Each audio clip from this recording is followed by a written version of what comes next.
नमस्कार दोस्तों, स्वागत है आपका आज के मुख्य समाचारों में। जी हां दोस्तों, आपको यहां पर देखने को मिलेंगी सुबह से लेकर शाम तक की तमाम बड़ी खबरें मुख्य समाचार ब्रेकिंग न्यूज अपडेट्स के रूप में। तो चलिए दोस्तों, जान लेते हैं आज की पहली खबर। अमेरिका में ट्रंप पर हुई फायरिंग, FBI बोली मारने की साजिश, कान पर गोली लगी, खतरे से हैं बाहर, रिपब्लिकन समर्थक था 20 साल का शूटर। जी हां दोस्तों, अमेरिका के पूर्व राष्ट्रपति डोनाल्ड ट्रंप पर फायरिंग हुई है। उनके दाएं कान पर गोली लगी है, लेकिन वो सुरक्षित हैं। बताया जा रहा है कि उन्हें अस्पताल से छुट्टी भी दी जा चुकी है। घटना भारतीय समय के मुताबिक रविवार सुबह 4 बजे की है। तब अमेरिका में शनिवार के शाम करीब 6:30 बज रहे थे। ट्रंप अमेरिका के पेंसिल्वेनिया राज्य के बटलर शहर में चुनावी रैली कर रहे थे। ट्रंप मंच पर आए और उन्होंने बोलना शुरू किया और शुरू करते ही फायरिंग की आवाज आनी शुरू हुई। चीख पुकार मचती। ट्रंप चौंकते हुए दाएं हाथ कान पर रखते हैं और झुक जाते हैं। इसी बीच सुरक्षा गार्ड घेरा बना लेते हैं। ट्रंप खड़े होते हैं, कान और खून से सने चेहरे के साथ दाएं मुट्ठी बीचते हुए कुछ कहने की कोशिश करते हैं। फिर गार्ड उन्हें घेर लेते हैं और उन्हें अस्पताल लेकर जाया जाता है। चलिए दोस्तों, जान लेते हैं इसके बाद अगली खबर। प्रधानमंत्री मोदी के एक्स पर 100 मिलियन फॉलोवर्स हुए। सबसे ज्यादा फॉलो किए जाने वाले ग्लोबल लीडर भी बने। इंस्टाग्राम पर भी 91.2 मिलियन है फॉलोवर्स। जी हां दोस्तों, प्रधानमंत्री Modi social media platform x पर सबसे ज्यादा फॉलो किए जाने वाले राजनेता बन गए हैं। प्रधानमंत्री के फॉलोवर्स का आंकड़ा 100 मिलियन यानी कि 10 करोड़ से ज्यादा हो गया है। पिछले 3 साल में मोदी को 30 मिलियन यानी कि 3 करोड़ नए लोगों ने फॉलो किया। प्रधानमंत्री मोदी ने 2019 में एक्स, जो कि पहले ट्विटर था, उसको ज्वाइन किया था। चलिए दोस्तों, जान लेते हैं अगली खबर। झूठ का मायाजाल, प्रधानमंत्री मोदी के 4 साल में 8 करोड़ नौकरियों वाले बयान पर खड़गे का पलटवार। जी हां दोस्तों, कांग्रेस अध्यक्ष मल्लिकार्जुन खड़गे ने नौकरियों को लेकर प्रधानमंत्री मोदी द्वारा किए गए दावों पर जोरदार हमला बोला है। खड़गे ने कहा कि प्रधानमंत्री झूठ का मायाजाल बुन रहे हैं। मुंबई में एक कार्यक्रम में पीएम मोदी ने 39,000 करोड़ रुपए की बुनियादी ढांचा परियोजनाओं का शुभारंभ करते हुए कहा था कि इस आंकड़े ने नौकरियों पर फर्जी कहानी फैलाने वालों को चुप करा दिया। जो लोग फर्जी कहानी फैला रहे हैं वे निवेश, बुनियादी ढांचे के विकास और देश के विकास के दुश्मन हैं। वहीं दोस्तों, पीएम मोदी के दावों पर कांग्रेस अध्यक्ष ने उन्हें झूठा करार दिया।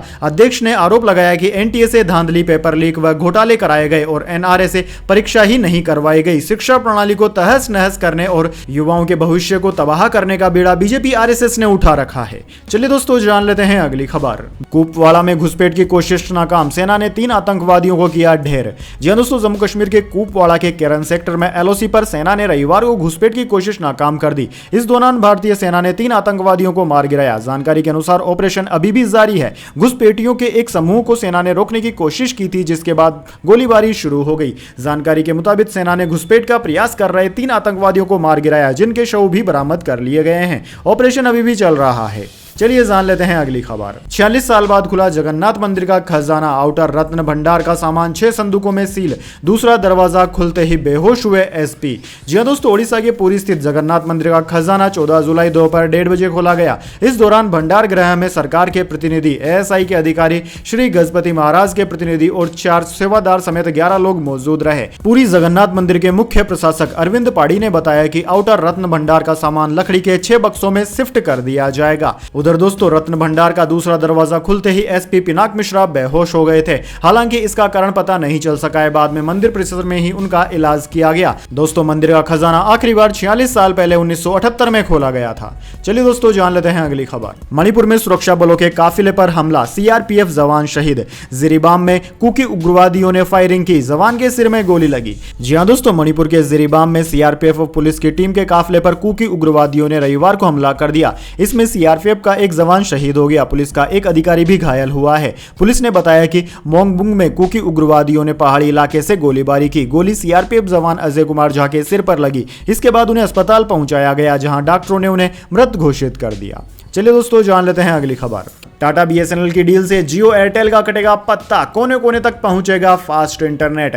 जी हां दोस्तों, बड़ी ही अच्छी खबर है। दरअसल दोस्तों, प्राइवेट टेलीकॉम कंपनियों एयरटेल और जियो के रिचार्ज प्लान में बढ़ोतरी के बाद लोग बीएसएनएल की ओर बढ़ने लगे हैं। इतना ही नहीं, एयरटेल और जियो यूजर्स तेजी से बीएसएनएल में अपना मोबाइल नंबर पोर्ट भी करा रहे हैं। साथ ही दोस्तों, इसको लेकर सोशल मीडिया पर भी खूब ट्रेंड्स चलाए जा रहे हैं। वहीं अब खबर है कि रतन टाटा ये company Tata consultancy services TCS और बीएसएनएल के बीच 15,000 करोड़ रुपए की डील हुई है। TCS और बीएसएनएल मिलकर भारत भारत के 1000 गांव तक 4G इंटरनेट सर्विस को रोल आउट करेगी, जिससे आने वाले दिनों में लोगों को फास्ट स्पीड इंटरनेट सर्विस मिलेगी।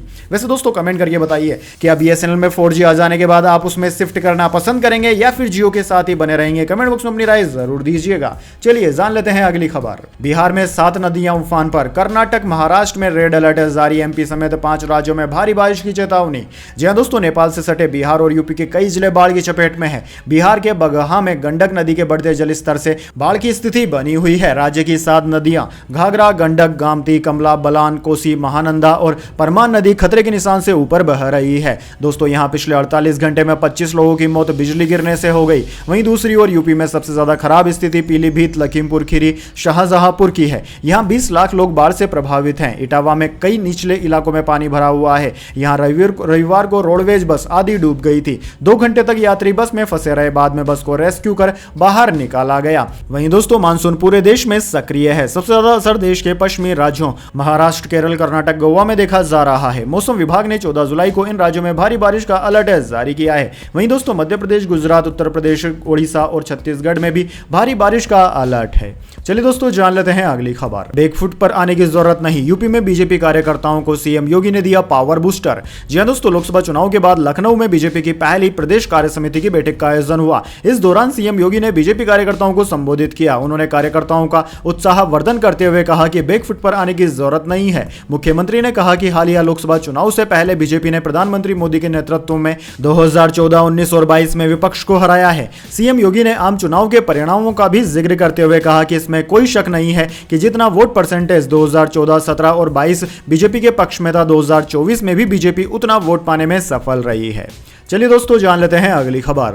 ट्रेनी IAS अफसर पूजा खेड़कर की ओढ़ी हुई जब्त, लाल नीली बत्ती लगाकर घूमती थी, मां को भी मिला नोटिस, लाइसेंसी पिस्टल से किसानों को डराया धमकाया। जी हां दोस्तों, महाराष्ट्र की पुणे पुलिस ने रविवार को ट्रेनी IAS अफसर पूजा खेड़कर की ओडी कार जब्त कर ली। पूजा पुणे में असिस्टेंट कलेक्टर के तौर पर पोस्टिंग के दौरान लग्जरी कार पर अवैध तरीके से लाल नीली बत्ती लगाकर घूमने के बाद विवादों में आई थी। उनके दबंग रवैये और मनमानी की भी काफी चर्चा है। ओडी कार एक प्राइवेट इंजीनियरिंग कंपनी के नाम पर रजिस्टर्ड है। पुणे RTO ने गुरुवार को MH12AR 7000 नंबर वाली इस ओडी के मालिक इंजीनियरिंग कंपनी को नोटिस जारी किया था। नोटिस में कंपनी को डॉक्यूमेंट वेरिफिकेशन के लिए गाड़ी पेश करने के लिए कहा गया था। दोस्तों आपको बता दें, पूजा खेड़कर उस वक्त चर्चाओं में आई जब उनका एक विवादित वीडियो वायरल हो गया था। चलिए दोस्तों जान लेते हैं अगली खबर। पूर्व पाकिस्तानी प्रधानमंत्री इमरान खान और बुशरा बीबी फिर हुए गिरफ्तार। तोशखाना मामले में NAB ने जेल से किया गिरफ्तार। इद्दत मामले में कल ही हुए थे बरी। जी हां दोस्तों, पाकिस्तान के पूर्व प्रधानमंत्री इमरान खान और उनकी पत्नी बुशरा बीवी को कल रात जेल से ही गिरफ्तार कर लिया गया। उन्हें तोशखाना से जुड़े नए मामले में गिरफ्तार करने नेशनल अकाउंटेबिलिटी NAB की टीम अंडियाल जेल पहुंची थी। कल शामी फर्जी निगाह केस में पाकिस्तान के पूर्व प्रधानमंत्री इमरान खान और उनकी पत्नी बुशरा बीवी को इस्लामाबाद कोर्ट ने बरी कर दिया था। कोर्ट ने कहा था कि उन्हें फौरन रिहा किया जाए। पाकिस्तानी मीडिया हाउस जियो न्यूज के मुताबिक कोर्ट के आदेश के तुरंत बाद NAB की 2 टीम पूर्व प्रधानमंत्री और बुशरा बीवी को गिरफ्तार करने आदियाल जेल पहुंच गई थी। इमरान 3 अलग अलग मामलों में 350 दिनों से रावलपिंडी की अदियाल जेल में बंद हैं।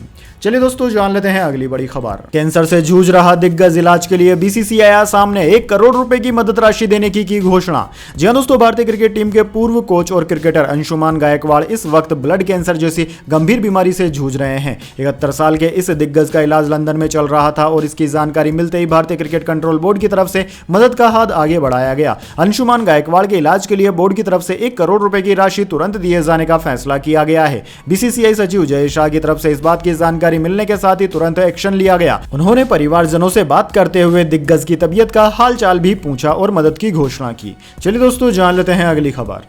31 जुलाई तक फाइल कर दें इनकम टैक्स रिटर्न, ऐसा न करने पर 5000 तक का जुर्माना। समय पर रिटर्न भरने के हैं 4 फायदे। जी हां दोस्तों, वित्त वर्ष 2023-24 असेसमेंट ईयर 24-25 के लिए 31 जुलाई तक इनकम टैक्स रिटर्न दाखिल करना है। ऐसे में अगर आपने अब तक ITR फाइल नहीं किया है तो जल्द ही कर दें, क्योंकि दोस्तों ऐसा नहीं करने पर आप पर भारी जुर्माना लगाया जा सकता है। चलिए दोस्तों जान लेते हैं अगली खबर। इंदौर में रिकॉर्ड एक दिन में लगाए 11 लाख पौधे, अमित शाह ने भी किया प्लांटेशन। MP में 55 प्रधानमंत्री कॉलेज ऑफ एक्सीलेंस की शुरुआत। जी हां दोस्तों, सफाई मामले में लगातार 7 बार के अव्वल इंदौर ने एक और बड़ा रिकॉर्ड बना दिया है। इंदौर वासियों ने एक ही दिन में 11 लाख से ज्यादा पौधे लगाकर Guinness book of world record में अपना नाम दर्ज करा दिया है। इस मौके पर केंद्रीय गृह मंत्री अमित शाह ने भी BSF की रेवती रेंज पर आयोजित एक पौधा मां के नाम का कार्यक्रम में पौधारोपण किया। शाह ने प्रदेश में 55 प्रधानमंत्री कॉलेज ऑफ एक्सीलेंस का भी शुभारंभ किया। चलिए दोस्तों जान लेते हैं अगली खबर। संजय सिंह बोले केजरीवाल का वजन 8.5 किलो घटा, नींद में 5 बार शुगर लेवल कम होकर 50 तक आया, उनके कोमा में जाने का है खतरा। जी हां दोस्तों, आम आदमी पार्टी सांसद संजय सिंह ने शनिवार को बताया कि जेल में दिल्ली के मुख्यमंत्री अरविंद केजरीवाल का लगातार वजन घट रहा है। उन्होंने दावा किया कि गिरफ्तारी के बाद से अब तक केजरीवाल का करीब 8.5 किलो वजन घट गया है। यह गंभीर बीमारी का संकेत हो सकता है। उन्होंने कहा कि 21 मार्च को गिरफ्तारी के समय केजरीवाल का वजन 70 किलो था, जो अब घटकर 61.5 किलो रह गया है। उन्होंने यह भी कहा कि जेल में रहने के दौरान नींद में 5 बार उनका शुगर लेवल गिरकर 50 तक पहुंच गया। सोते समय अचानक शुगर लेवल गिरता है तो व्यक्ति कोमा में भी जा सकता है। उधर दोस्तों भाजपा प्रदेश अध्यक्ष वीरेंद्र सचदेवा ने कहा है कि जब केजरीवाल को जमानत मिली है तो वे इलाज के लिए नहीं जाते। जमानत के दौरान उनका चुनावी कैंपेन और राजनीतिक टिप्पणियां नई ऊंचाइयों पर पहुंच जाती है। एम्स के डॉक्टरों का पैनल उनके स्वास्थ्य की देखभाल कर रहा है। सीनियर डॉक्टरों का कहना है कि कोमा में जाने की बात कहना सहानुभूति हासिल करने की कोशिश है।